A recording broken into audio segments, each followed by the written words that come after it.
Welcome. This is a VHS video of a Gifts of the Spirit church service recorded on a camcorder.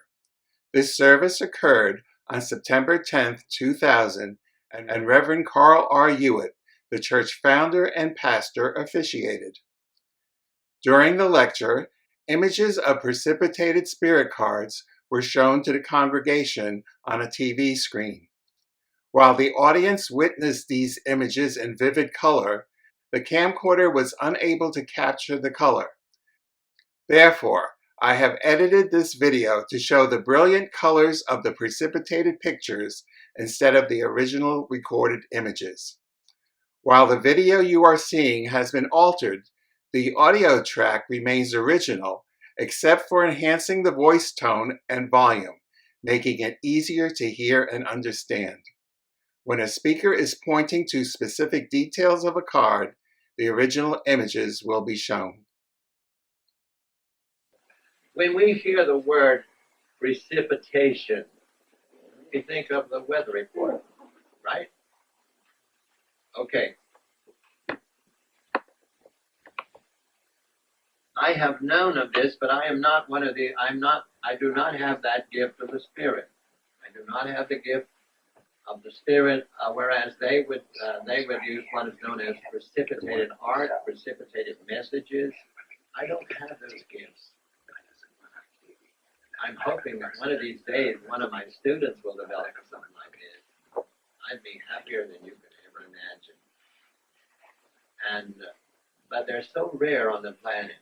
And there's only one that I know of, and he was only a student back the first time I met him. He was probably 19 or 20 years old. This was in '85. And he was a student in '86 when we were there. And his teacher, the medium, whose name was Bill English, he died of a liver problem at 52 years old in 1992. And evidently he is helped because he was that kind of a medium. Fabulous things that happened in this place. These are the same things that happened in Jesus' place. And they ask him, how do you do this, Master? And he says, you can do the same thing. But you see, there's been so much negative garbage created about the gifts of the Spirit because Orthodox religion cannot afford for the masses to know this. I know that I'm putting myself in harm's way by teaching this. I know that. And if this is the way I've got to go, so be it. But I want to share this with you. When we were first out there in 1980, 85, are you all set to start with it here? Pretty much, yeah. Yeah. Okay. We're going to show you some pictures and give you a lot of info on this. And before you leave here today, we have a wall back there with a curtain. It's got fabulous material. They're covered up. We will take that down and you can study it. I'll answer your questions. But I want you to understand that some of the people in this room went out there. Actually, 22 of my people here flew out to Chesterfield, Indiana. Isn't that strange? This is Chesterfield, Connecticut. That's Chesterfield, Indiana. And there's a camp there that we went out in '85 and '86 to test it out. I wanted to see if it was legitimate because there was so much rumors, and it happens here in Connecticut too. I don't want people to be misled. I want people to know the truth of this work. Because if you search long enough, you will find the truth. Jesus was teaching the truth. He was demonstrating the gifts of the Spirit. This is why they silenced him. Who do you think did that? It was the priest at the time. And then after he died, there were so many people that would hide in caves and wherever they could get. And they were still worshiping, meditating, and worshiping him. And so, in order for the priest to get the followers back, to keep them in a nice lifestyle, well, they formed a religion, and the very same priest that had him killed now appointed him as the god in a piece of real estate in the sky. Now I know that this bothers some of you. I saw your lights. You can't hide that. Because I'm talking directly to your soul, because your soul is going to record everything that you see here today. You in the physical, you might be angered to some point because you're going to learn something today that will go against everything you've been taught. And that's going to burn some of you, and I hope it does, because it will wake you up. Because we are coming to almost to the end of the road. You're going to see changes. And believe it or not, there are people waiting in the future for every one of you to teach them what. They will be drawn to you. Because what you're going to learn here today is going to cause your light to expand. Some of you already have people that seem to migrate towards you at times and even ask you questions. And you wonder, why are they asking these questions for? Their light, the light around their body from their soul, is being magnetized by their light. You see, spirit to spirit, physical to physical. This is what happens. So don't question it. If somebody out of the blue comes and asks you a question, do the best you can to give them an answer, because those in the other dimension that walks with you that you do not see, sometimes you feel, and that's why you turn around and see there's somebody behind you. They'll put the words in your mouth and you'll speak them. Every one of you, I'm being told, every one of you. There's people waiting in the future for you to teach them. Because where's the people going to go who live in ignorance? Do you think the church is going to save us? No. Do you think your priest, rabbi, minister, whoever, you think they're going to do it? No. They're not going to. They don't want you to know any of this. So if anything funny happens to me, you will know who did it. Now, I want Sydney to get up here and explain, because here's a man who's coming from a Jewish background, and he thought I was off the wall.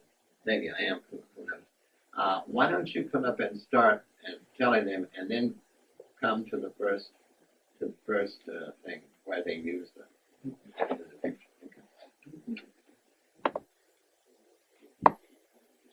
And then I'll follow through with this.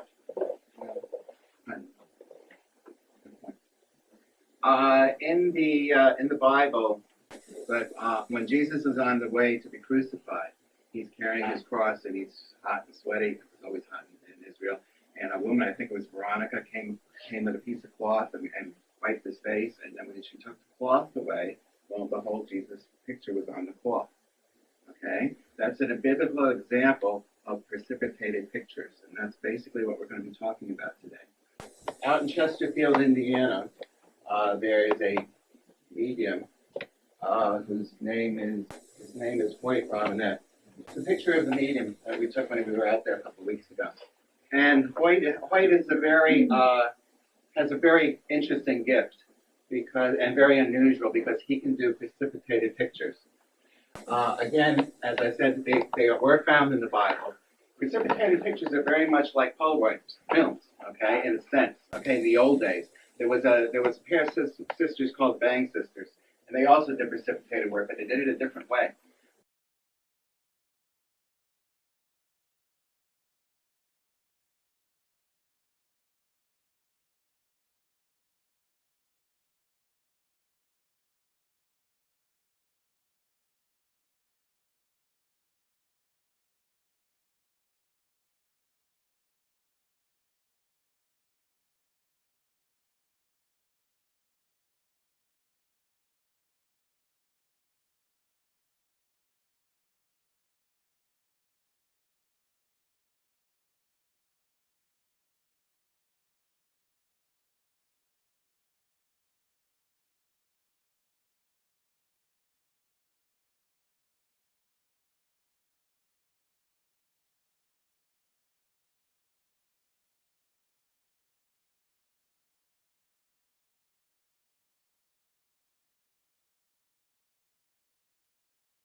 There would be two sisters were sitting here, and if they were reading for this gentleman over here, they'd start and get the clairvoyant messages.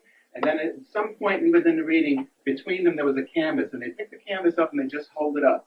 And they keep talking, and they keep reading for him and concentrating on his vibration. And lo and behold, that canvas turned into like Polaroid film, and this gorgeous picture came on a painting. And you can't see a brushstroke. Scientists have analyzed them. They can't tell what kind of if it was oil paints or pastels or what. They can't even tell what it is. There's no brush marks. The eyes are so fine. They're the most magnificent pictures you've ever seen. And that's how that was done. That's one form of precipitation work.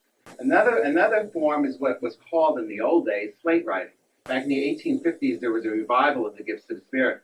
And what they used to do is they used to take this box, and they used to, in those days, of course, they had little slates, little tiny blackboards, and they would put the blackboards in the box, and they put some chalk in the box, and they close the box, and they usually put a cover over it. And that's very important because in order to do precipitated work like this, certain types of phenomena, you need to have darkness. It's very important because it can't happen in the light. And slate writing is one of them where it has to be dark. And so the people would be sitting around the seance in the dark, and they would start hearing noises in the box. They'd start hearing the chalk moving, and all of a sudden, and the spirit people would be taking the chalk, and they'd be drawing pictures, and they'd be writing messages to the people in the room. And then when they heard all the clumps of chalk fall down, they knew that the phenomenon was over. They put on the lights, they opened the basket up, they took out the slate, and they read the messages and got their pictures. In Chesterfield, Indiana, there's a museum there that does have some old slates that were done long ago. Actually, what it does is slate writing in a new form, but it's precipitated pictures. And this particular edition of the Webster's Dictionary has a definition of precipitation, which came up rather quickly this time. Okay, on page 767, it says precipitate, a chemical substance that separates in solid form when other elements dissolve. I remember in high school that we took one white powder and we put it in water and put it in a test tube. Then we took another white powder and we put it in the water and put it in a test tube. We should stir them up and dissolve it, okay? And then we poured both of them into a bigger test tube, okay? And what happened is that these two white-looking liquids turned green. This green substance came down. And that was called precipitation. And this is where this term comes from in chemistry. That in precipitation is the act of precipitating, the fact of becoming precipitated, that which is precipitated, materialization, the term used in spiritualism. So the precipitation we're talking about is related to that chemical thing. It's kind of like thinking about Polaroid film kind of evolving. And that's where this word comes from. Now, what Hoyt does is he has this basket. This is called a snake basket. It came from Africa, from one of his students who's from Africa. You can see that it's a hand-woven basket. It's somehow, I think the way it was done is that however they wove that rope, it's one continuous coil that was again sewn together, and it was sewn so tightly that when the lid goes on, it's in total utter darkness. So the insides of this box is in darkness. Okay? So, and you can see in here there's lots of colored pencils, there's crayons, there's crepas, which is oil pastels, there's pencils, there's some sort of stylus of some sort, and I think that's about it, all he puts in there. And what Hoyt does is, for the beginning of the seance, is he takes a brand new package of 3x5 cards, okay, just like we have over here. Okay? He takes a brand new package. He has somebody open the package and examine all the cards. They're all blank. Okay? Then he puts a few cards, and he puts some pens and puts some of these materials down, a layer of cards, some more pens and papers and stuff, layer of cards, and he layers this stuff up and fills the basket. And then what he does is he closes the basket. And when the basket is closed, he sits down, and the lights remain on in the room. Because the darkness, the cabinet that's formed is within this particular basket, and the phenomena takes place. He sits down, and we're all sitting around in a circle, and it's a square because his room's a square, so we're sitting in a square, and he goes from person to person, giving messages of whatever he's getting clairvoyantly. And Nancy Hennigan was sitting next to the box on the second time we were there, and she'll tell you that she heard scratching. I've never heard it, but she could hear there was movement in the box as it was going through.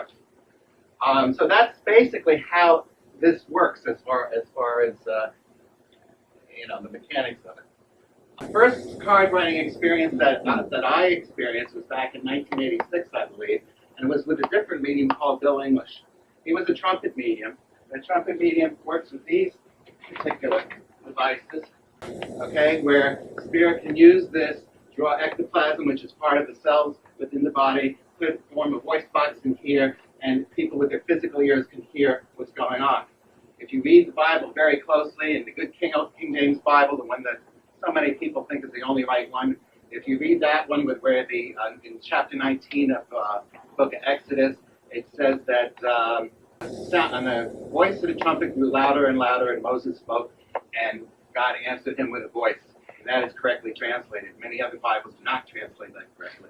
And the voice of the trumpet is this kind of trumpet, because when the Spirit spoke through this trumpet, the physical people could hear. Because if you read the Bible closely right before that, there was a lot of talk about Moses isn't talking to anybody. Nobody's talking to Moses. He's on an ego trip. He just wants to boss us around. You're better off in Egypt. Okay? So the Spirit got wind of that and said, "Oh, we'll fix their wagon. They don't believe you. They don't believe you. Okay? So I'll speak to them directly." And the only way he could do that is through trumpet mediumship. So it's very interesting because in that chapter 19, I just found this out last week. They talk about the fact that the priests were to come up to be closest to the mountain where God was. Okay, and it's interesting that they talked about the priests because God didn't order to tell Moses to make priests yet, but that's another story. But in order for him to withdraw. Now, many of the Bibles don't say that.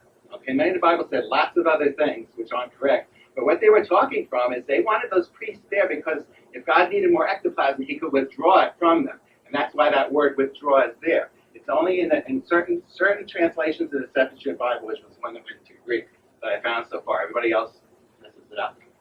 So that's what was going on. So Bill English was this type of medium. He could also do card writing. He did it in the big auditorium in Chesterfield, very similar to the way I told you Hoyt did it. And this was the card that I received that day. There was a drawing on here. There was a stone on here at one point. I didn't notice that it had came off when I took the picture of this. If you see the picture of this card that's in the book, the stone is there. So there's this picture of a base. There's a stone with at the base here of the base. A base, some yellow flowers. Okay. My name was written across here, Sidney Schwartz. Sylvia and Joseph were my grandparents. Harry was my father. He's in spirit, and his two brothers, Abe and Ben, are also in spirit, and they all signed the card along with messages sometimes. So, needless to say, that was kind of a mind-blowing experience at the time. So last year, Carl and I went back to Chesterfield, and this time we had a card writing seance with Hoyt. It was on the 16th of August of 1999. And so when Hoyt got done with all the clairvoyant work that he was doing, he said, "Okay, it's time to get the cards," and he started handing out the cards. And when he did, this was the one that Carl received. Basically, this represents Lone Eagle, which is his main control. This represents Lone Wolf, which is another Indian that's with him. And this is a picture of the artist who drew the picture, who drew the picture. He died in 1950. He died in 1950. The Korean War? Yeah, the Korean War. And the back of the card was signed, but I had a computer crash this week, and I lost that file. Not permanently, but I have another copy someplace, but I didn't have time to find it, so I couldn't share that with you this morning. Then I got a card. I received the card, which kind of blew my mind, which is the one that you can see here. We had it blown up. The original's this size, okay? And we blew it up to that. Let me mention something here. Go ahead. This bothered me too because they selected us as a team to do this, to do all of this teaching, and so a few nights I was having trouble sleeping because all I could see was this. Because I knew for a long time he was talking to me, telling me what I'm supposed to do, and I thought it was somebody impersonating him. He said, because I wanted to know He said that there's no picture on the planet that has Judas kissing him on the cheek, known as the kiss of death. He said, I want no mistake about this. I want no mistake about this. I want everybody to realize this was him, realize this was Judas, because there's a lot of people on your planet who, the men especially, look similar to this. If they wear their beard and their mustache and their hair like this, they look very similar. But he wanted this picture taken for us to realize who was behind all of this work. Also, too, the other picture there of Lone Eagle and Lone Wolf. When I came back here last year, I was so excited, and I was telling everybody about this. And so there was 22 people here in the area. Some of them went there. There was one young man over here to the left. He was there just one day. And it sort of blew him away. And there's others there was there 2 days and 3 days and 4 days and 5 days and 6 days. Because they went there because they really wanted to experience this. We're working right now to try to get this medium here. You see, people, I'm not jealous of another medium. I'm talking about a genuine medium because they won't mislead you. I am concerned about people who call themselves mediums and they're not. And because I don't want to see anyone misled. And that is easy to do when we deal with the unseen side of life. So, this is the story with these here. What I'd like to do now is I'd like to ask Denise Barron to come up here and, in your own words, explain your experience. And Denise Barron is her husband with her, is an attorney, and he's been with us for quite some time here. And both of them went out there for him. Well, one of the most incredible experiences of my life was going to that card seance. That was the first card I received. And the colors on it are beautiful in the card. And like they said, there's no brush strokes on it, so you know it's no physical hand could have done that. It's from the spirit world. And I felt quite honored to receive such a card. And also another thing, we went to a trumpet seance, and at one of the trumpet seances, we all received an A-port. This came from the spirit world as a trumpet, and it was a little gift for us. Another thing I wanted to point out too, that before I went to Camp Chesterfield, I thought spirits would be spooky. You know how they call them spooks sometimes? Well, they weren't spooky at all. As a matter of fact, during the seances, a lot of them had a very cheerful mannerism, and a lot of them joked around a bit. So it was a very interesting experience. And I thank our teacher, Carl, for suggesting that we all go out there, because I'm glad I did. It was worth it. Before you leave, you can explain who's on the back, who's signed your cards. Okay, yeah. These are my spirit guides, Master Zachariah, Chief Running Buffalo, Dr. Bradley, Dr. Neil, and Little Rose. And your second card. That's my second card. I don't know who she is. She's very beautiful. Was you in a past life? Oh. And you're still beautiful. The life before this. The same names are on this one. And I don't know if you saw in the last one, Little Rose was written in a rose color, and it is again on this one. I thought that was kind of interesting. Little Rose is an Indian guide. She's named Little Rose. She's very small in the build of the body. I see her around you all the time. It's nice to know I'm not alone. None of us are. Thank you.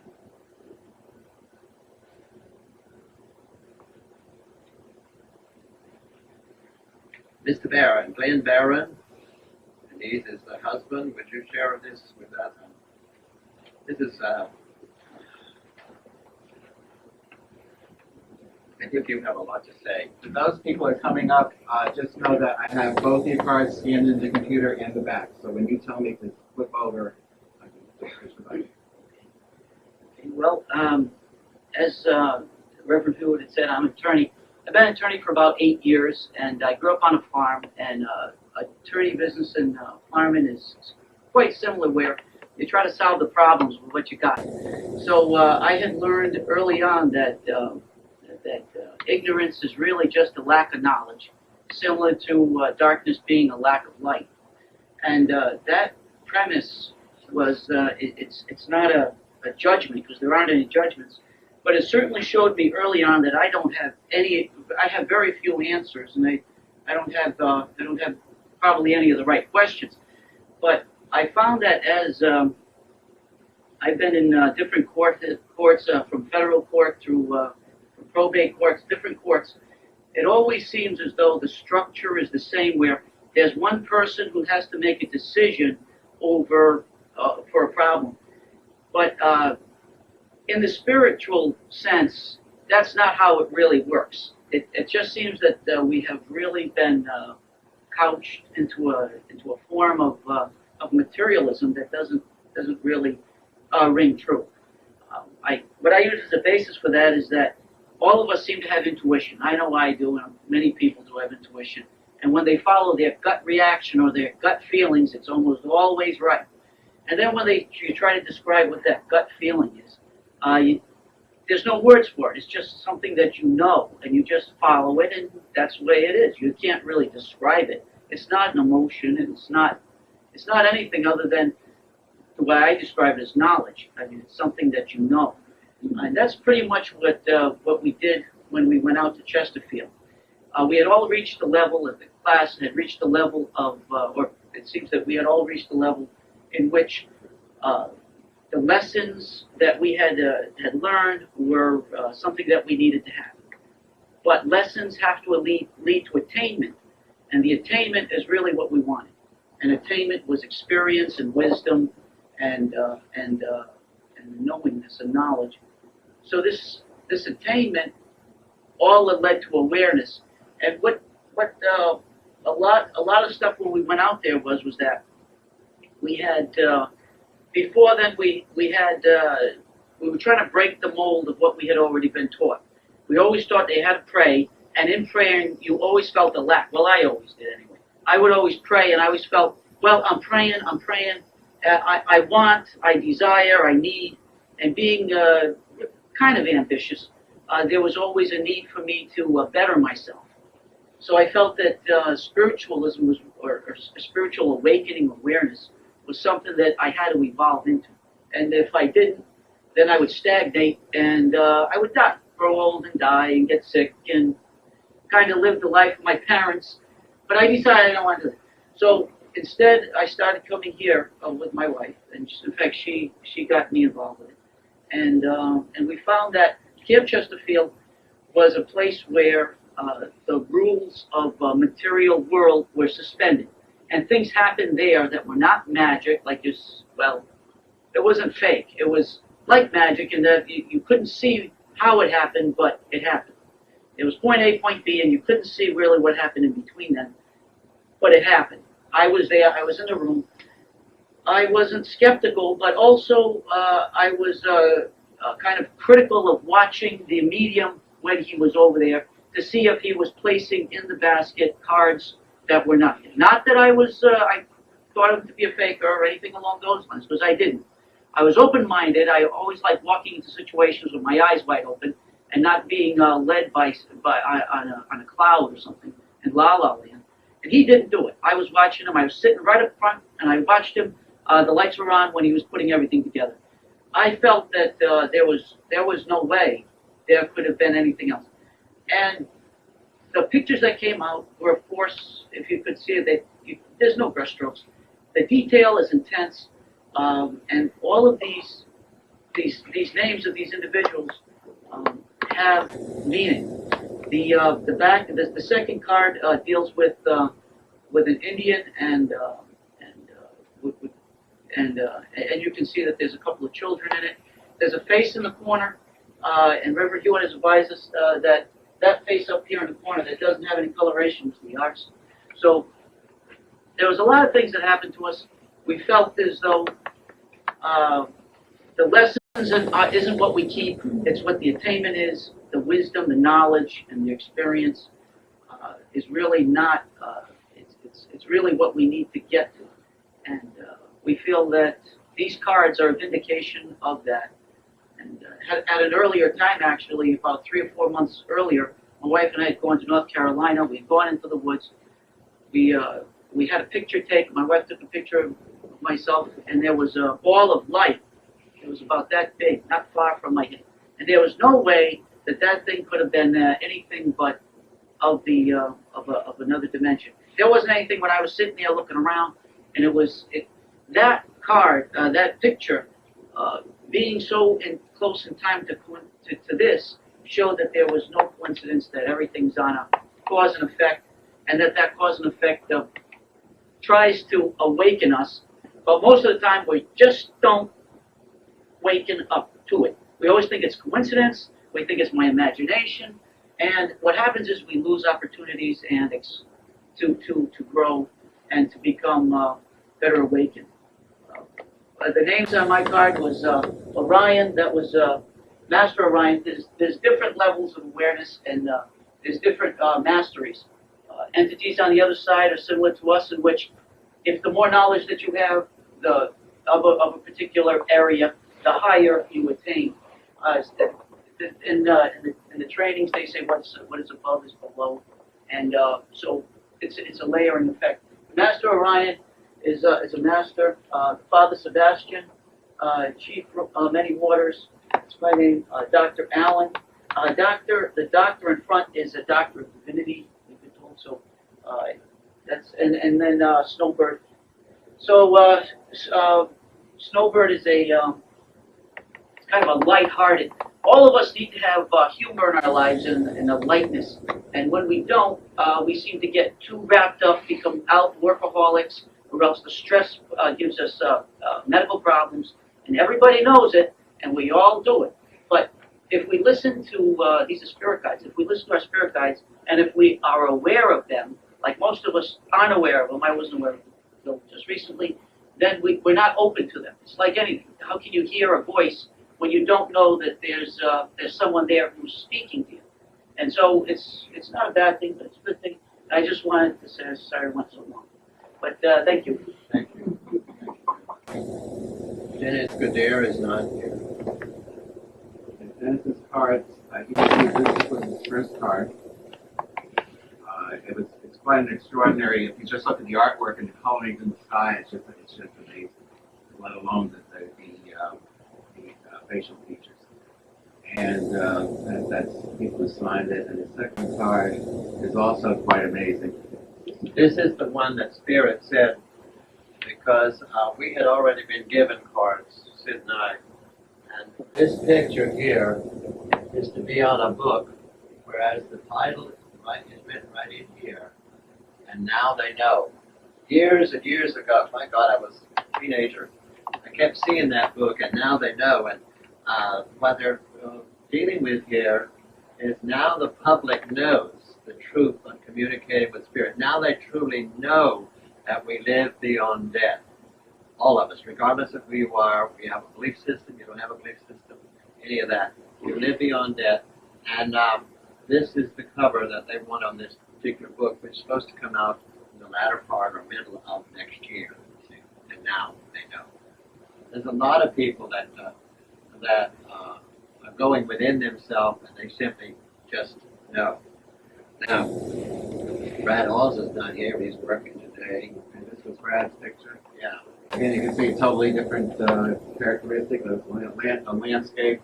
I had taken some of these pictures to the art teacher in school, and she was quite fascinated by them because of the artwork, and explained that the waxiness on top of it is because of crepus, that it's an oil pastel, and that's what causes that waxy layer that's on the originals. And again, there were quite a few Western and Indian themes, and these were the people that signed this card. Excuse me, Nancy Hennigan, would you please come up and talk with us? Nancy Hinnigan owns a beauty salon in New London. Nancy's beauty salon on what's the name of that street? Meridian. Meridian. Yeah. Why don't you come and explain your experience?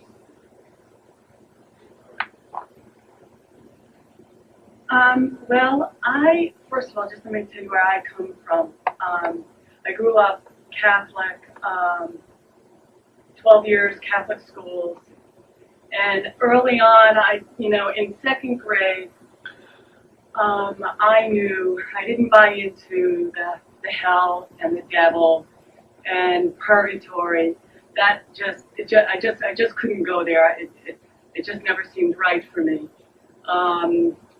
God was a man, and you couldn't talk to him, but the priest could talk to him up in the sky somewhere. So I had my doubts about that.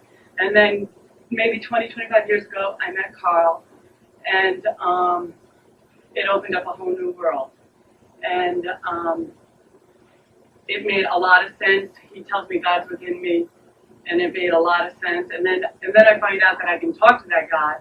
And when I start talking to that God, the things that happen were phenomenal. I see things, I hear things, I feel the energy. So when I went out there, I never had any doubts. I knew what he was telling me was true, it was for real. I had my own experiences to back it up. But what was wonderful about it was that what was wonderful was that I had the experience, because I've always said, what am I doing here? Why do we come here? And it's not, you came in without nothing, without anything, and you're leaving without anything. It's not about the money.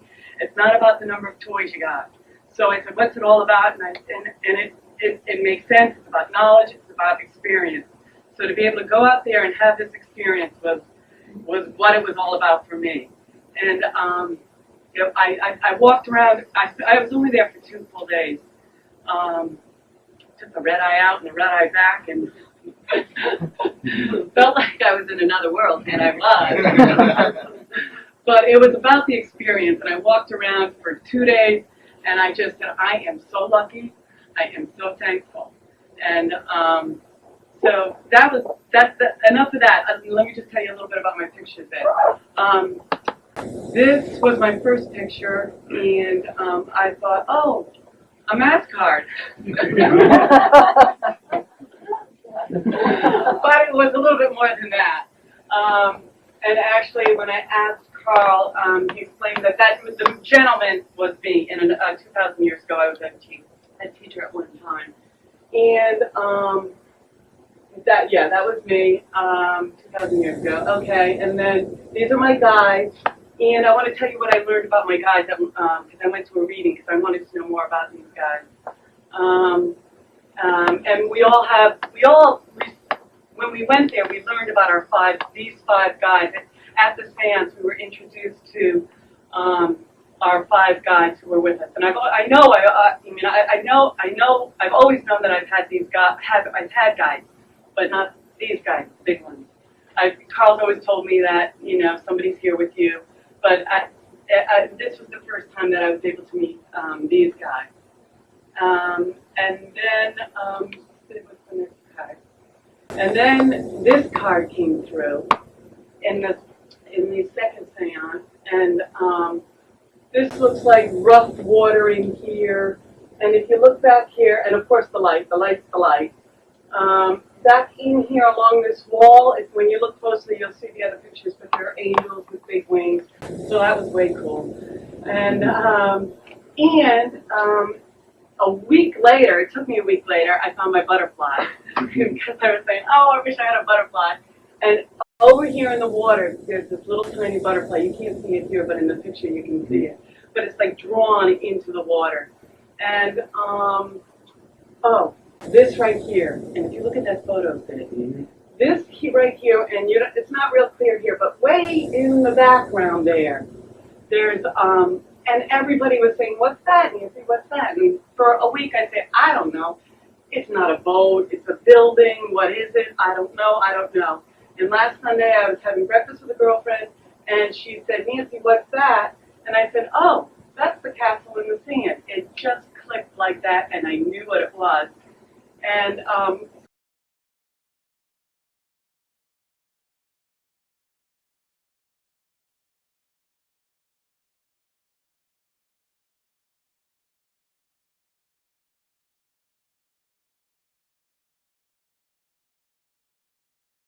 Carl and I were in North Africa, Morocco. We took a camel ride to Jimi Hendrix wrote a song about it, Castle in the Sand. And we took a camel ride for like an hour and a half down the shore of North Africa, Morocco, and you could see it way off in the distance. And we finally get there. It's actually 2 miles off in the distance. And I took that picture of it, and that's exactly what it is. I was like, yes! So anyways, I figured out what that was. Hey, right there, I want to show you something I don't think you know about. I want to go back there. Okay. I've been studying copy of your picture, and they explained to me too that this is kind of heavy, so I wasn't sure I wanted to tell her, so I might as well tell it to her. This symbolizes what you're going to do in the future.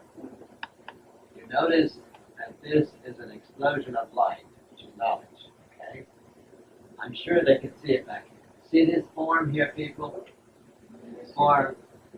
She is going, I don't know when this is going to be, but the day will come that she'll be teaching a lot of people too of knowledge. In other words, the great knowledge that's going to come up is going to be like an explosion, like the sun rising in the morning, shining. This is what this is all about. Because I said, I keep seeing the form of a person. And they told me that was you.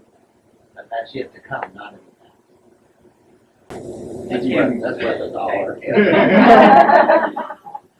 So anyways, and then the back is signed by the same 5 guys that signed my other card. And what was really cool was, you know, I left this seance, and this is a community of mediums. They all have their cottages, and I went down the street for a half-hour reading, and I sit down, and the medium Pat will tell me that, you know, Big Chief Bighorn is here, and I was like, wow, I just met him down the road. And then she tells me when I left, she goes, oh yeah, there's a purple rose running down in the middle of your face. And I'm like, wow, I just met her too. So it was really, no coincidence. This is like, you know, it was wonderful. But at the last reading I had, I wanted to know a little bit more about my guides. And what was interesting was I found out in the reading that we, and all of the students there, we met these 5 guides. And just to explain them real quick,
we all have, I have 2 doctors, Dr. Bowers and Dr. Horton. Dr. Bowers is my medical doctor on the other side. And when I have medical problems, or I have a friend with, I had a brother with a medical problem, Dr. Bowers was there, got the information, and got it to me to tell my brother. So you have a doctor on the other side that's a medical doctor helping you with your health problems. Dr. Horton is, you have other doctors that are your teachers, and they're not necessarily doctors, but they're given that title as an honor because they're your teacher, and they're the ones that when you're driving down the road and you're lost and you're going, oh, should I go right or should I go left? That's the doctor that's telling you go right, or the ones that are give that intuition, they're guiding you in which direction to go. And then we all have a bodyguard that was Chief Bighorn. And he's the one when I was driving down the road and starting to fall asleep at the wheel, yanking the wheel off for me. He's my bodyguard. He's the one that's watching out for me there. Azar, he's a master, and they are concerned with, the masters are concerned, he's way up there, and he's concerned with my soul's progression. So that's what he's watching out for. And then Purple Rose, and is my joy guide, and we all have a joy guide, and she's the one when I'm feeling down or I need a lift. They're the ones that are like, you know, making you dance or doing the song or whatever. So she's 8 years old. They're usually around 8 years old. And when you hear them come through another medium, they have like children-like voices. They sound like kids, and they're funny. They're funny. Also, the other great experience was we did 2 trumpet seances, and I just felt so lucky and fortunate. My father came through, and he passed away 9 years ago, and that was a great experience. And Sister Mary Carol came through, and she said, "I'm the one who's with you when you're healing." And she said, "When you think of me, think of jasmine." The whole room, remember, smelled like jasmine. And it stayed. Yeah, remember, it stayed for like the rest of an hour it was there. So it was a wonderful experience, and I think Carl said. And those on the other side. Okay, the next one deals with me. Again, he appeared to me. Here he is. He appeared to me, and he's been in touch with me very strongly. And this is why all of you people are here today, because he has lectured with me many times. He speaks very good English, and he wants people to understand that there is no death. Death only comes to the physical body. You don't need a religion. We don't need any of these belief systems. We just need to know. And he wants me to form a university of knowingness. No belief systems, a knowingness system. And when he spoke to his students back in the Bible, of course, we have to take it that those were the actual words. When he was talking about going into your own positive prayer and pray without ceasing. Now, I wanted some answers to that, because who has the time to go into a positive prayer and pray without ceasing? He said that meant to realize that you're in a bubble of light, a bubble of light.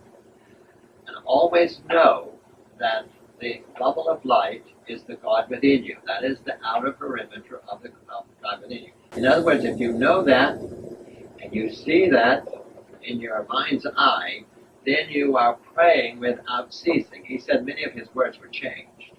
He said they were changed to satisfy the ones at that time. He said that the New Testament, which deals with his life, has been changed so much that it hardly resembles anything he ever did.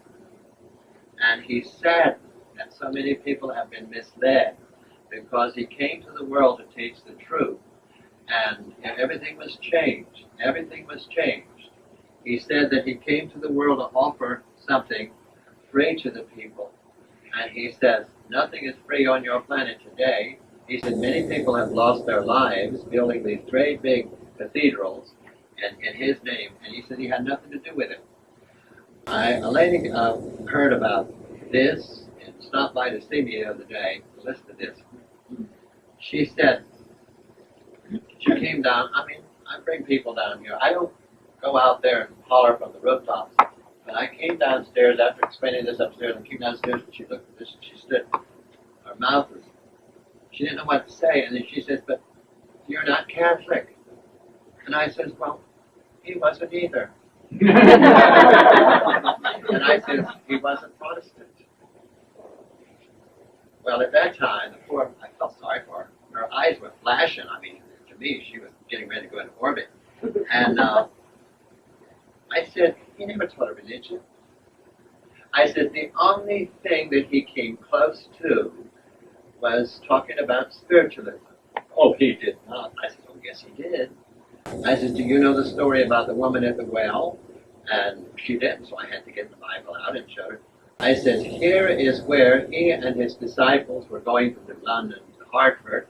And I says, when they got to Colchester, all he noticed was the well, and poor man didn't have a water jug like we have today. I mean, he didn't go across any streams so that he'd get down and drink water. So he saw the community well, and he told the boys, go get something to eat. Go get some cheese and bread or something. He said, I'm resting right here. My feet are dragging. I'm tired. So he sat down, and he had his eyes closed. He was resting. I said, and this woman, a native of the little village, she came to the well where everybody else comes to get their water. She came to the well, and he heard somebody stirring. He opened his eyes, and there she was, getting ready, and she was lowering her water pot down to fill it up. And he said, woman, will you give me some water? She turned on her heels, rounding him, and almost bit his head off. And she said, you got a lot of nerve asking me for water. I'm a Samaritan, and the Jews and the Samaritans don't even talk to each other. You got the nerve to ask me for water. He didn't get angry at this at all. He said, woman, no, she said, it's you that should give me water. He says, woman, if I gave you any water, it would be the water of life. It would spring up into you like a fountain. You'd never be thirsty for this water again. He's talking about knowledge, people. And so he goes on to talk with her, and she started to realize, this is a prophet. This is a prophet, it's got to be. And he said, God is spirit, and those who worship him must worship him in spirit and in truth. He said, God is spirit. This work that Spirit is God. okay, They twisted it around. all right. And they twisted it around because they wanted people to think God is spirit. If you say God is spirit, what forms in your mind? A picture of an old man sitting on a throne someplace. If you say spirit is God, you think about Casper in front of the ghost or some ethereal being, okay, which is something very different. And the original Greek, the original Latin all say spirit is God. Is when it went to vernacular languages that it all got twisted around except for one German Bible. Thank you. He's my Sunday teacher. So Jesus was trying to teach everybody that God was within himself. It was not somebody out there. And they changed everything. They made him the image, and this is where we are today. And so we go from birth to death. We go into the other side with no knowledge at all. Nothing but recycled ignorance. I am repeating what they have told me from the other side. Recycled ignorance. And so this is the first picture of him here. Now, do we have... Yeah, I would just like to point one other thing out.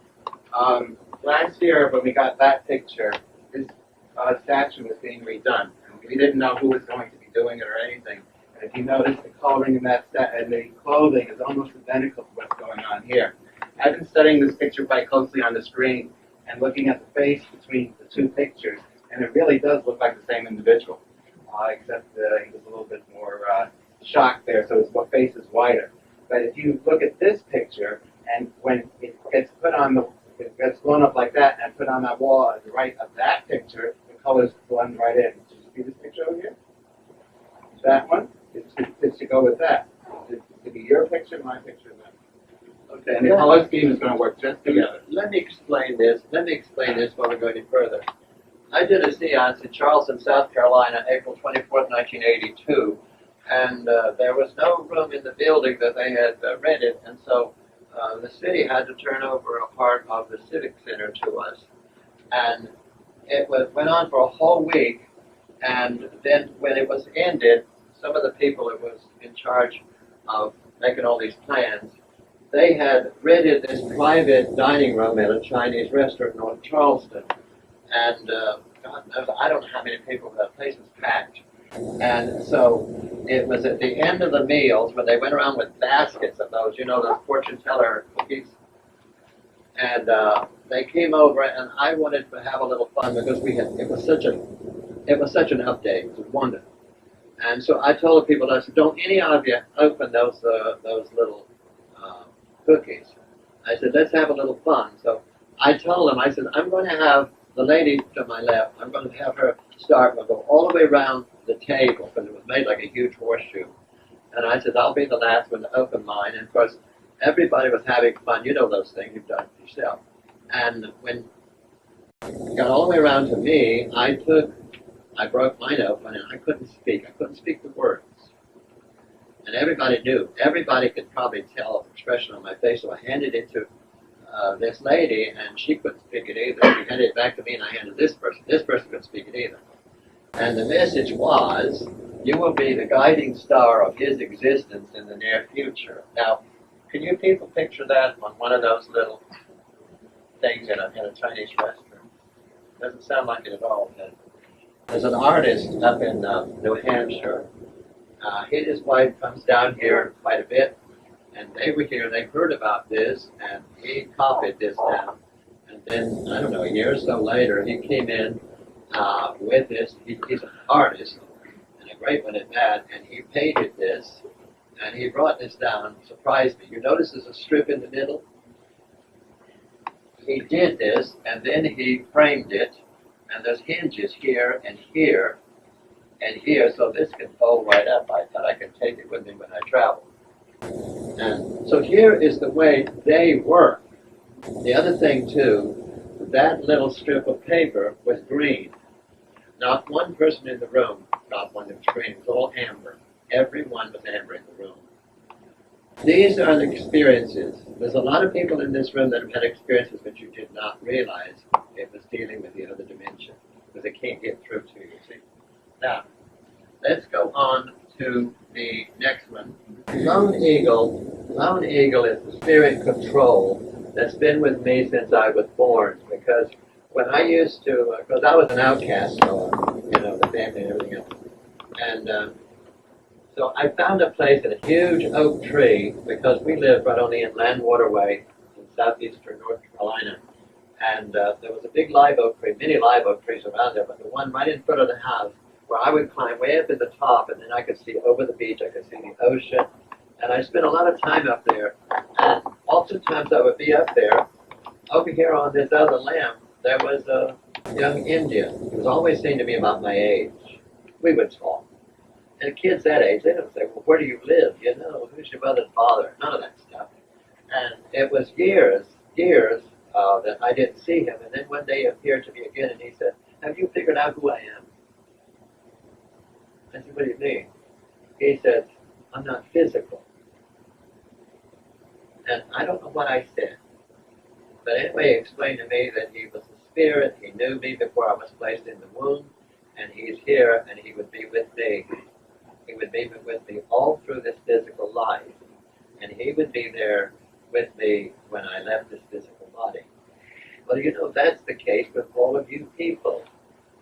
Every one of you, since you got here today, I've seen people standing behind you, side of you. These are the people that will be standing there with their outstretched hands when you leave this dimension. You see, none of us are ever alone. Unfortunately, there's a lot of our relatives that are asleep in that dimension, and I'll tell you what caused that a little bit later on. So, Lone Eagle is this Indian. He never argues with me. That's what bothers me. He won't argue with me. And this is a medium that I met in 1985 and 86. He had a house out there, great medium, but he died shortly after that. And I thought he was such a nice person. Gilbert was his name. Now, my father did not understand me until he went into spirit, because he came to a meeting up in Maine. I never heard of this meeting, but he came to me in a dream and wanted me to go to Etna, Maine. And I went there, and there was a medium there from Burlington, Vermont, called Farmer. He was not a minister, he was not ordained or anything. And he went into trance. My father was very personal, very private person. And he got married. He would be very bashful around ladies. I never could figure that out. And he would think that ladies were so pretty and everything else, but he was very bashful. And he could never bring up a conversation, never get started talking if there was a pretty woman in the room. He just sat there like a clam. And so he came by at this time, and he just put down. Greg Hutchins is not here this morning. let's look at his pictures. Look at the features on this man. This was Greg Hutchins in another lifetime. This was about 300 years ago. And the next one is, he was also an Indian. That's what he looked like in another lifetime. And this one's quite spectacular. The way it's printed up, there's a lot of pinks and purples. You can really tell it's the Grand Canyon. It looks just like the Grand Canyon. It doesn't quite show up as well on the TV screen as it does in the printout. I think, I'm not sure, but I really think that somewhere in the back, in the past lives that we were connected, he and I were connected there. Okay, Deborah. Not here either. Okay, these are some more pictures that some of the other people received. We'll spend more time. I'll give you more time to look at the pictures than the names. When you see this, people, this symbolizes, as you know, the Indians, years ago, before the Bible thumpers came over here, the Indians, they named their children, boys, they would name them after some animal, trees. If it was a girl, it was after some flower, something like that. And this is gray wolf, and this is one of this is a troll for Deborah, the wife of this family, and they have a daughter that's about 13. Okay. These are different periods of her life. Now, didn't George Washington sign her card? George Washington's on. It's not one of the cards. Yeah, there he is. He also signed his name on the cards, didn't he? No. Okay. Edgar Casey signed her card. Both the cards. Edgar Casey. Yeah, Edgar Wow. Casey. Some of you, I'm sure most of you read about Edgar Casey. Okay, let's go to They're all together. yeah, but let's go to Steve. Okay. This picture of the father got Stephen, and it's hard to tell that when you're looking at the actual picture, this man's levitating. His feet are not touching the ground. So you can tell he's kind of in a trance state, that you can kind of see, but unless it's a real clear print, it's hard to see that he's really levitating. This is a man who is an engineer. He was very skeptical. That he went out there simply because his wife wanted to go, the daughter wanted to go, because they're both very sensitive. And anyway, let's go on to the next picture.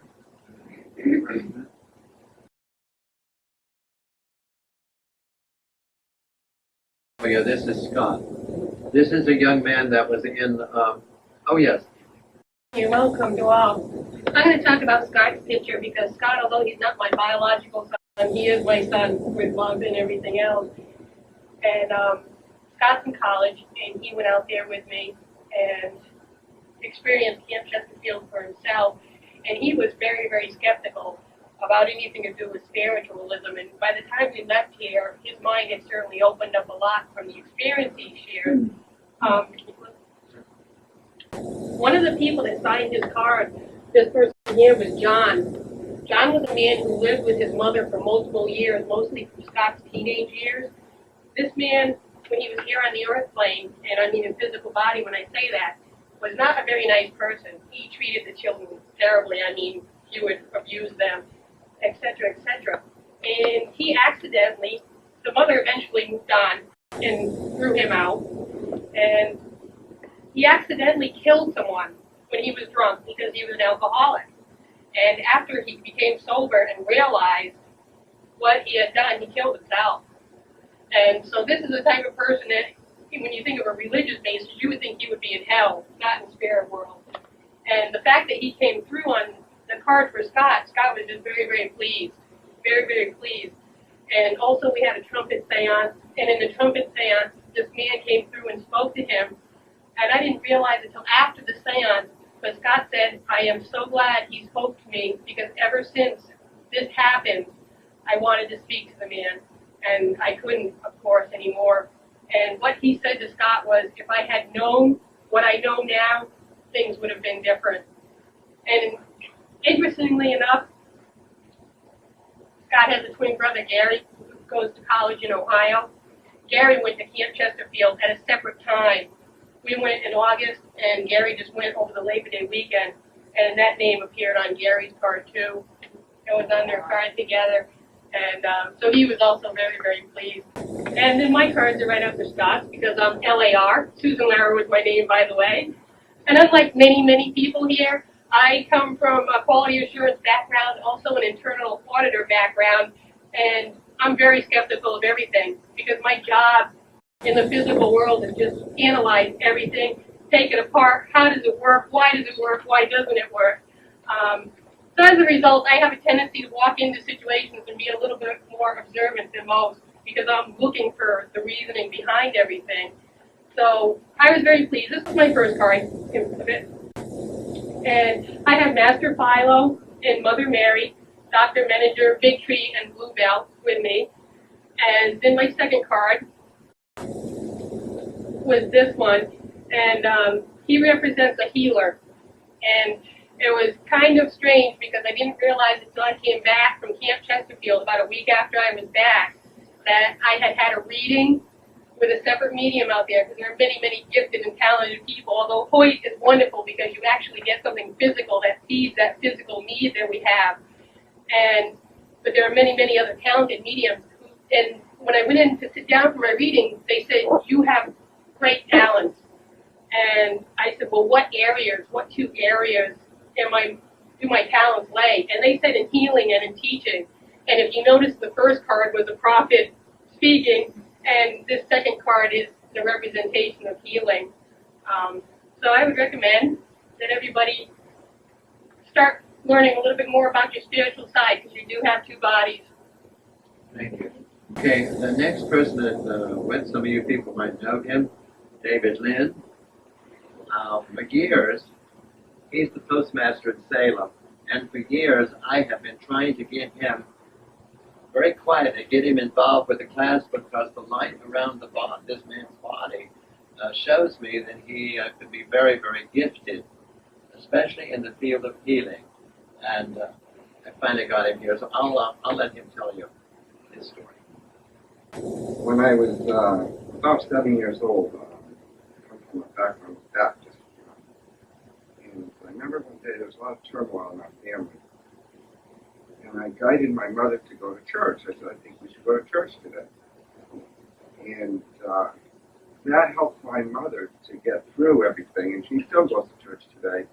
And she believes. And a few years went on in my life, and something happened very strange. She came to me one day and said, for why, son, are you the one that guided me to church and you don't go? And I said, because I feel that there's something different that's going to happen in my life. I'm going to learn something in a different way, and I don't know if it's going to be in church, and I don't understand. She looked at me like I had three heads. And then I had the most fortunate opportunity to meet Carl from him coming to my business. And that's how I got here and got to Chesterfield. Amazingly, how I got out there. And the things that everybody else has said did happen out there. And it brought me home, and it made me want to get more spiritual with myself and find myself and grow more spiritually more than ever. And I'm most glad that all these things happened. And I would hope that all these things could happen for each and every one of you out there. Thank you. Stay right there. Yep. Okay. This is one of his cards, and this was David in another life, and that is Running Bear, which is an Indian that is with him. Running Bear was also a healer when he was in on the airplane.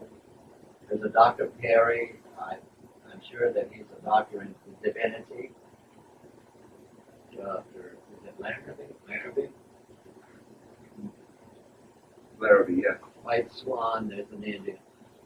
And the reason people that the Indians are so drawn to us is because they were not indoctrinated. They were not fed recycled ignorance. They knew that there was another world. They knew there was another dimension. They knew that they would go there.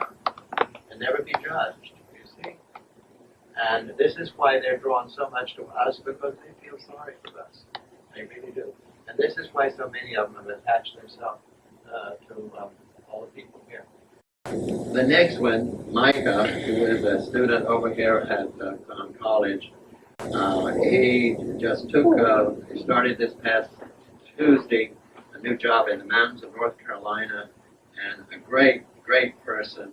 And when you people get a chance, just a few minutes, you'll have a chance to look at these close-up back there, and look at the design, the pattern in this material here.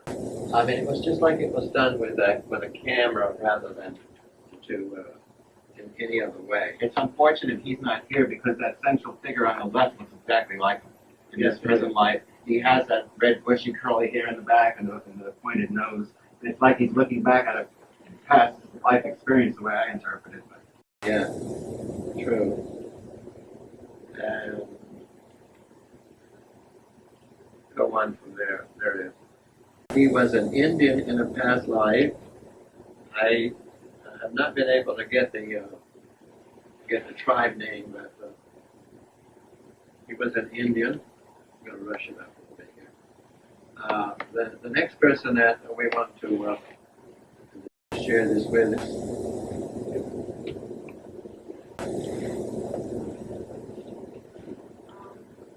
I went out there. I wasn't skeptical. I understood a lot of the work because I've been studying the cross for a long time. But one of the things that we learn being a student is until you experience it, everything that you're taught is just philosophy. Until you experienced it, it's just words. It doesn't really mean anything, and it doesn't hit home until you've had a chance to experience it. And I was fortunate. I actually went out a week early, so I had 4 readings before we had the seance. And I had actually had the opportunity to be introduced to my guides before we had the card seance with Hoyt. And I had a meeting who explained to me about 5 mediums, or 5 the guides that are with me, what their names were, and they had introduced themselves to me. So when I got the card,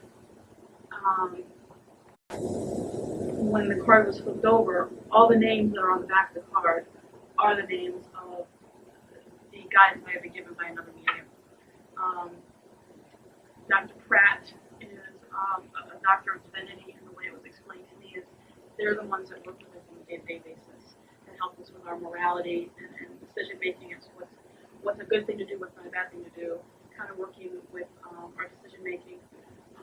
Crystal is my joy guide, and Crystal actually came through in a trumpet seance that we had, and we were in a room and we were singing to bring the energy up, and I had this dry tickle in the back of my throat, and I'm trying to suppress it, and I'm coughing, and I'm trying not to have anybody hear it. And the next thing I hear coming out of the trumpet is the joy guide of the medium asking me if I'm okay. And I didn't realize anybody could hear me coughing, but she wanted to know if I was okay, if I was nervous, and I said, no, I'm just got a dry tickle in my throat. And she said, oh, that's probably just your joy guide. They do that every now and then just to make sure you're paying attention. So get in there, kind of tickle at your vocal cords. But it was for me quite an experience because she came right to me, knew me by name, and asked if I was okay. And we're in dark. I mean, the room's pitch black. You can't see anything in front of you. But yet they knew that I had been coughing. And I was familiar with who Crystal was at that particular seance as well. At the end of the seance, each of us left with a physical gift from one of our guides. And Crystal had left for me a music box, and it's a crystal music box with a wishing well at the top, and it's all made out of crystal. And it's quite an experience to go home with something physically in your hand from the spirit world, basically telling you you're not alone. You're never alone. But I have something physical that I can look at every day and say, yep, Crystal's here. She's with me. Master Adago is one of the masters that works with me. And then Dr. Pat is my physical doctor who works in healing. And one of the other seances, Dr. Pat had come through and had told me they were working with healing the physical body. I had breathing problems, and had told me that I had died of diphtheria in a past life, which explains the breathing problems I have in this life. And they were working with me to heal those. what had happened when we walked out of the seance with Hoyt, my Indian guide is Chief Red Hawk, and I was walking down the corridor to, I think it was Nancy, I was trying to show you where Phyllis's house was, and coming back on the sidewalk, there was a feather about this big, and it was a red feather. I just kind of practically like tripped over, and I walked by it, and I went back to it, and I was like, yep, that's mine. Picked it up and kind of stuck it in my pocket. But the entire time you're there, they're trying to talk to you, they're trying to reach you, they're trying to communicate with you. If you're just open to it. And this card, I believe this is the card that Carl had mentioned, that is supposed to be me in the corner in the past life.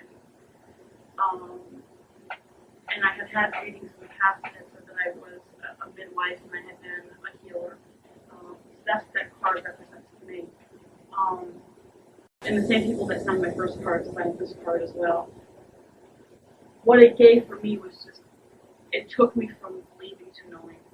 I now know that these people are with me. I don't have to wonder, I don't have to think about it.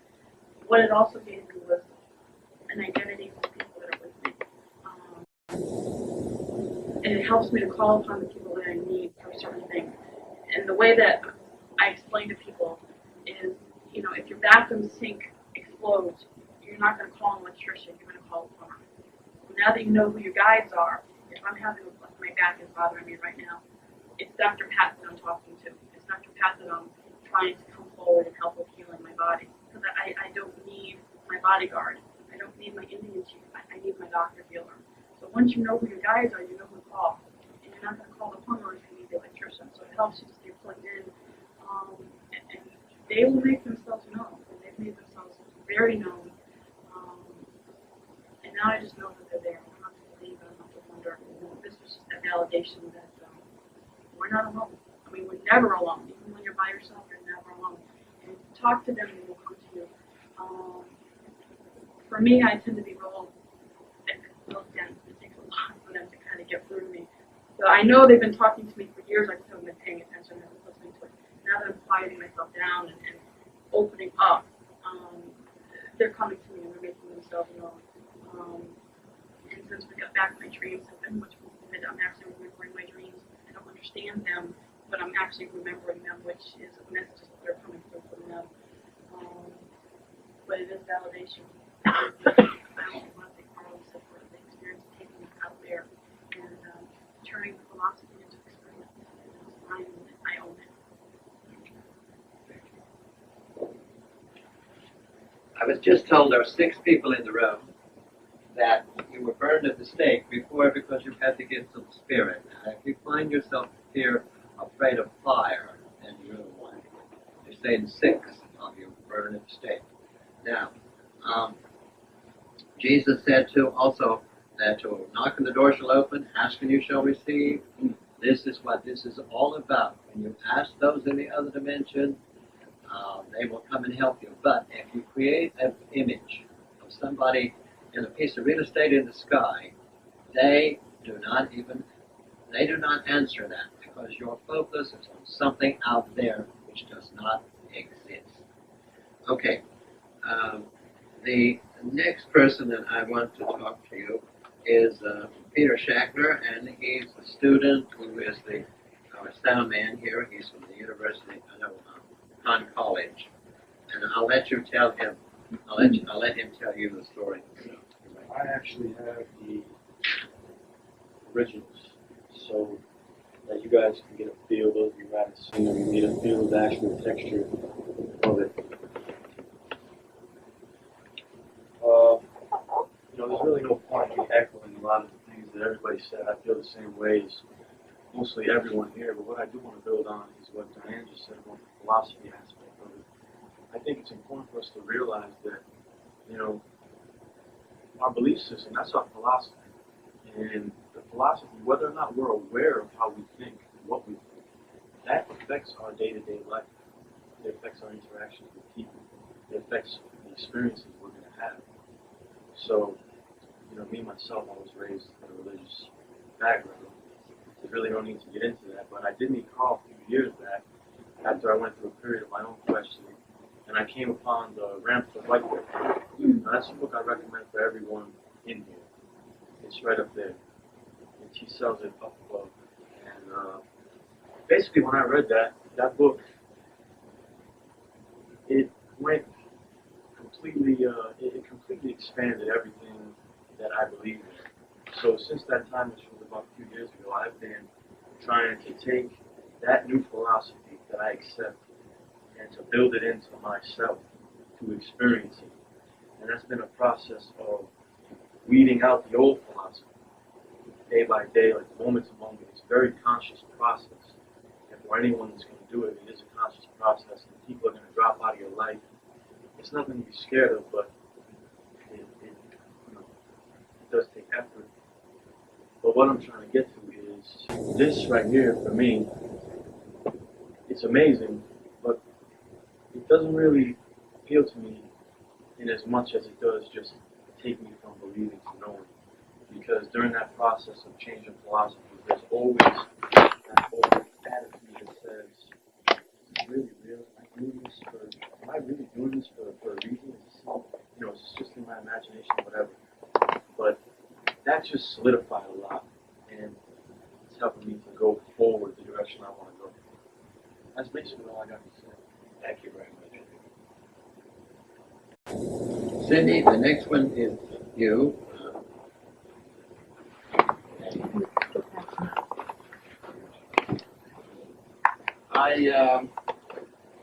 I was a little bit apprehensive about going back to Camp Chesterfield. I didn't really voice that much. But last year when I was there, I received this particular card, and it took me a while to figure out what that meant, and then I was saying, well, this is going to be on my card next. So I was a little bit, and every once in a while I let my mind wander. I said, well, I wonder who'll show up on my card.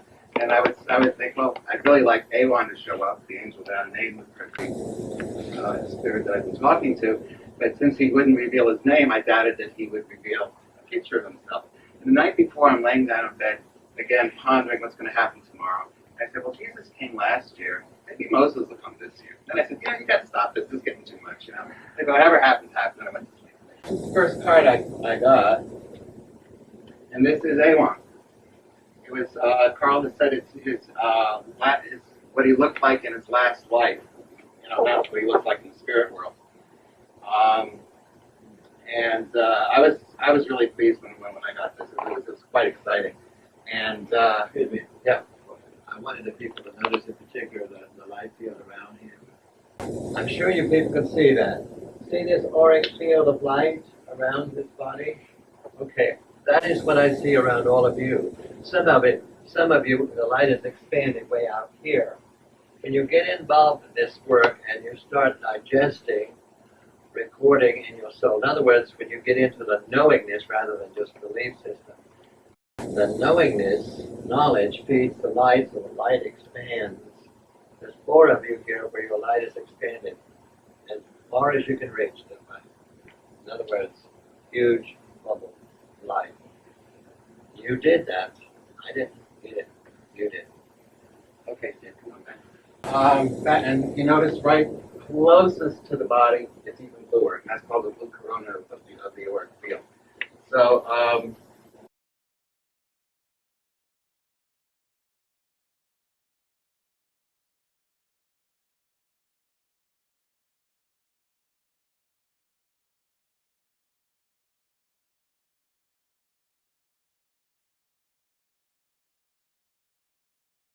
when I got my card, I started almost laughing when I saw Moses' name on it because it just was the night before. Anyone had signed it. Black Hawk is the Indian chief that's with me.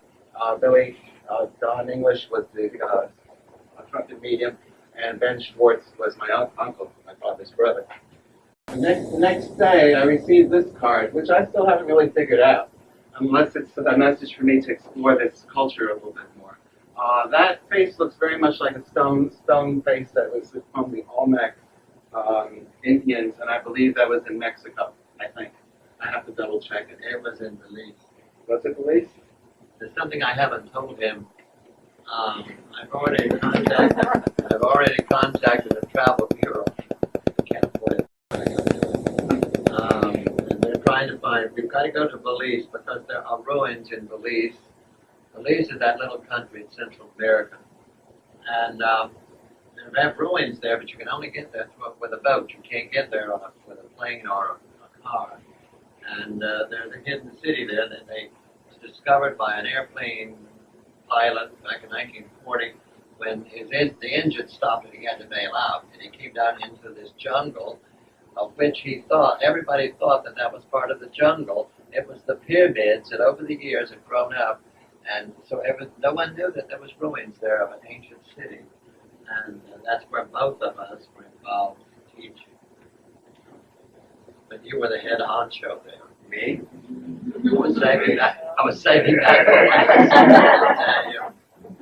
That may be in you. I don't know. This is the back of the card, and my grandfather, Joseph Pepper, signed it. My grandmother signed it. Black Hawk again signed it. My father signed that. And Amos is a group of entities that Hoyt told me about, but I don't remember what that stands for. But I do have some literature about it, but I haven't had a chance to really explore it yet. I'll just continue from the next person that, this was Jeff Smith's card. This is King David.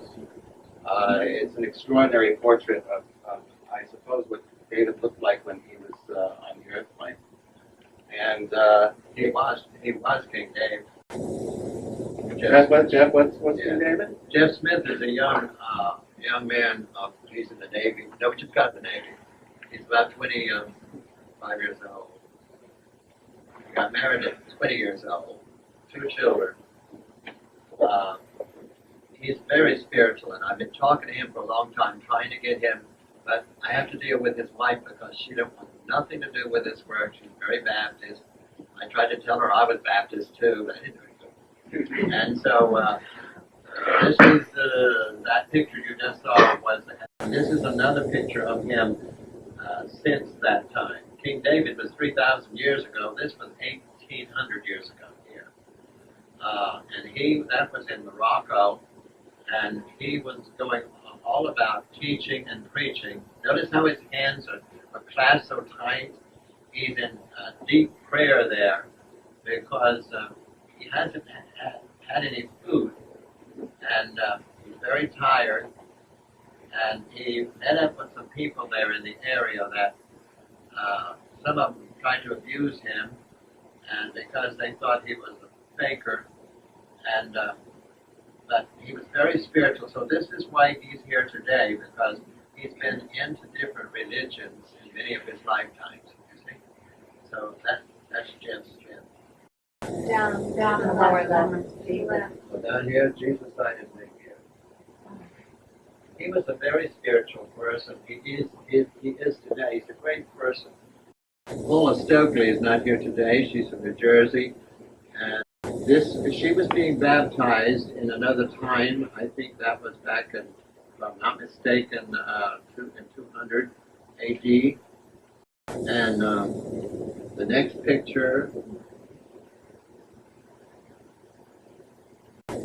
she was accused of being possessed by the devil. She was put on the Isle of Patmos, and which is where John the Divine went to.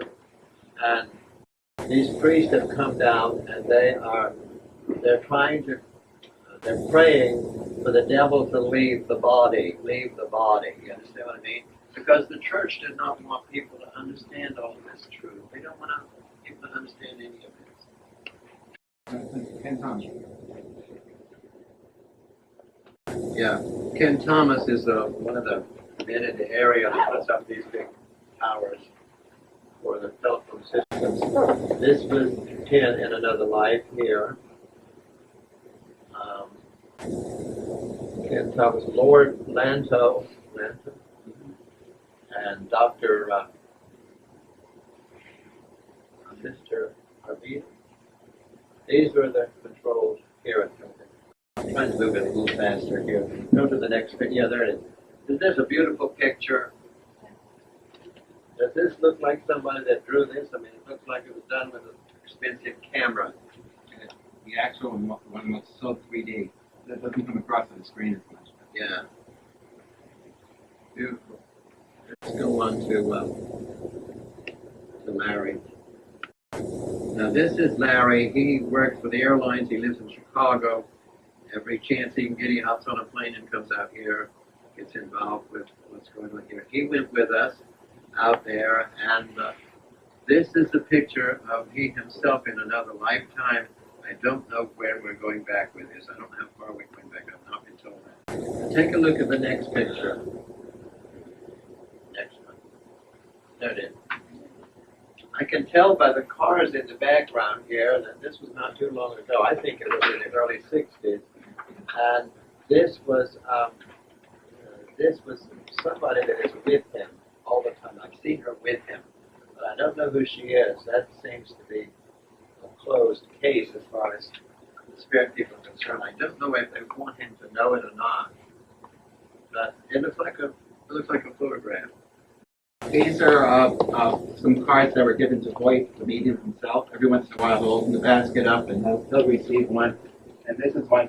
This one was done actually prior to last year when this was done, because it was about 2 weeks before we got there last year that suddenly the pictures came through with portraits on them. Before that, there were no people's faces on them. A lot of people signed Hoyt's cards. We won't take the time. And this one he was very pleased about. His face in the corner there was his grandfather. His grandfather's picture came through. And again, this card's packed full of the spirit people who are working with him. But they try to make sure that their signature doesn't touch another signature. You notice that? Mm-hmm. They do it in such a way that they don't touch each other. I'm going to ask you to stand, close your eyes, and the reason you close your eyes, people, so nothing will play over your eyelids. Visualize that you are standing in a bubble of light, which is the truth. It is the auric field around your body. Remember, that is the light of God which is within you. And there's none of you that have more of this than another. Except you've got to reach a point in life of accepting it.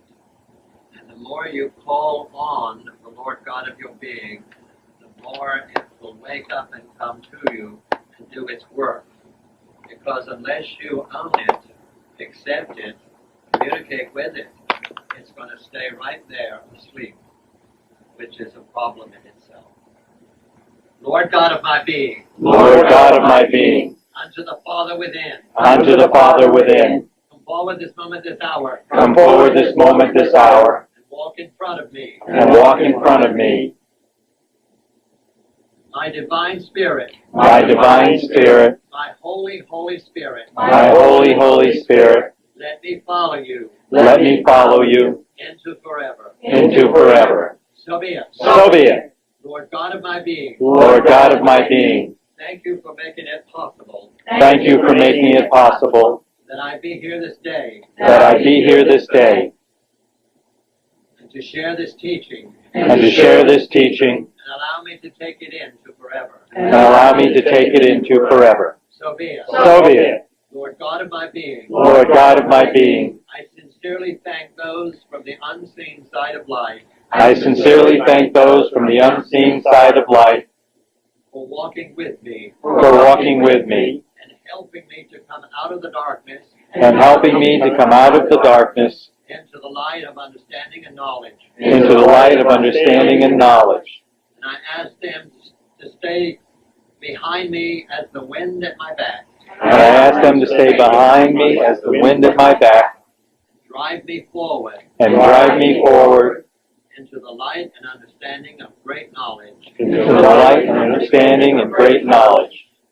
and allow me to share it with others And allow me to share it with others that cross my path. that cross my path. So be it. So be it. Thank you, people, for coming today. You honored me and Sid. And this is what we're here for, to bring understanding to the people that's ready for this, with no exceptions. It doesn't matter where you're coming from or where you're going, but open your mind. Realize you're never alone. You can't die alone, because that body of yours, that spirit body of yours, does not look any older than 30 years old. Sometimes they have to instantly switch, so I see him, so I can describe that to the person who's getting the reading. And oh, that was my grandfather. I said, you should see him in his spirit body. He's very handsome, very young, and everything. This is the way everybody. I only wish you could see your relatives today. They're all here.